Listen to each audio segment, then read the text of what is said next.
Hi everyone, my name is Emily. I know BTS's Permission to Dance in Las Vegas is a few weeks away, and I've been wanting to create a graphic eye-inspired look for Permission to Dance. So if you want to know how to do this look, just keep watching. First, I'm taking white eyeliner and mapping how I want my wing to be. The one dot will be placed where the point of the wing ends, and the second dot will be at the halfway mark where you want the wing to be.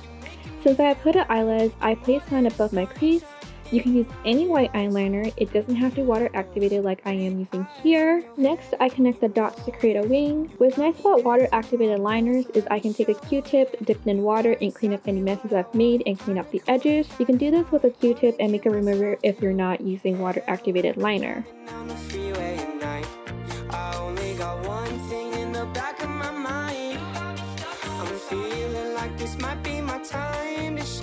I'm a bit out of frame here, but I take the black liner, and since I already have a base, I follow the shape of the wing with the black liner. The difference here is you'll want the black wing to be on the inside of the white liner, and the top of the black wing is going to be above the white liner. Hopefully you can see what I'm doing. You're essentially just doing an overlapped look with the two eyeliner shapes. The Permission to Dance shapes have white and black that either outline the color shape or overlap them. So the goal was to bring a nod to that black and white with the winged eyeliner. This part is going to seem counterintuitive, but you're going to take a Q-tip with either water or makeup remover and remove a little area of the wing. This will create a space for some of the shapes you're going to create. If you lose too much of the wing, you can always fill it in at the end. It's just so your colors don't get muddied or muted. You lose the vibrancy, especially when black is mixed with orange. I'm sorry if it gets hard to see. I realize now it's so difficult to be in frame when I was doing all of this. Hopefully you can see here that I took the orange and began to draw a short straight line.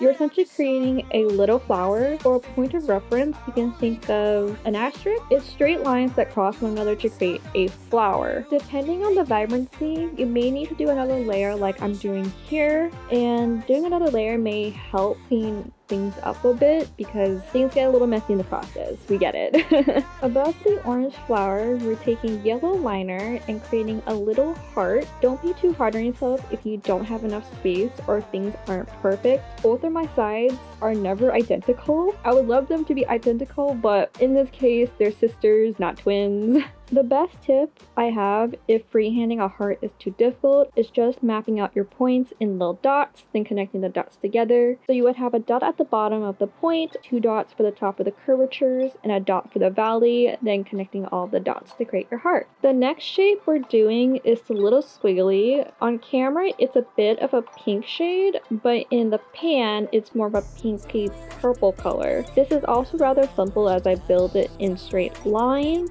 I start with the outer straight line in a certified diagonal, the next is almost straight, then another diagonal, then straight again. I always find breaking up these shapes into points and straight lines that connect makes the process less intimidating. So for the last shape, it's like a little blue sparkle. I say this was pretty difficult to do. I sort of built a little cross, then filled in some of the space with some curves so it wasn't so boxy and didn't look like a diamond. I didn't have much room for this shape to begin with, so I wasn't too focused on making this perfect. So one side is going to be larger than the other. You could leave this as is. I'm going to take it a step further since I like to add a bit of dimension. I take the white liner again and I place small strokes to highlight the shape, if that makes sense. I'll only do the outermost side of the shapes, then I'll take the black and do the same thing, but place it between the white and the color shapes to play a bit as the outline. It has to be thin or the white and the shapes you create disappears. During this step,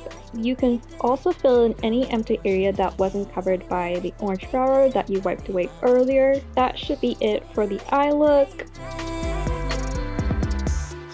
For the base makeup, quite honestly, I haven't done my base makeup in a very long time, so the foundations I own no longer match me like they did 3 years ago. If anyone wants to see a video of how I did my makeup back then, let me know down in the comments. I'm still trying out different foundations and what style of makeup I like best. Here I'm using Clinique, which was a holy grail of mine because it's full coverage, but the foundation shade is too dark for me in person, so I end up taking a lighter foundation to highlight certain areas and try to blend it in a bit with my fingers. Also, don't mind me, I threw away my old beauty blender, so I've been using disposable sponges that I've had. I added concealer to the bridge of my nose in areas I felt that needed help, even though I already use a lighter foundation and full coverage foundation. Normally, I would do my brows after I do my eyes, but I forgot to do that while I was filming, so I did it now. My brows, I always go back and forth between using a pencil or using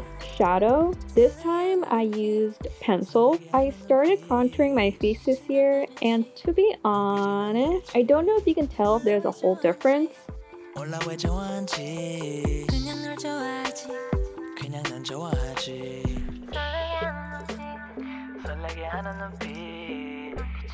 Even bronzer is new to me. As you can tell when I actually put too much in one area.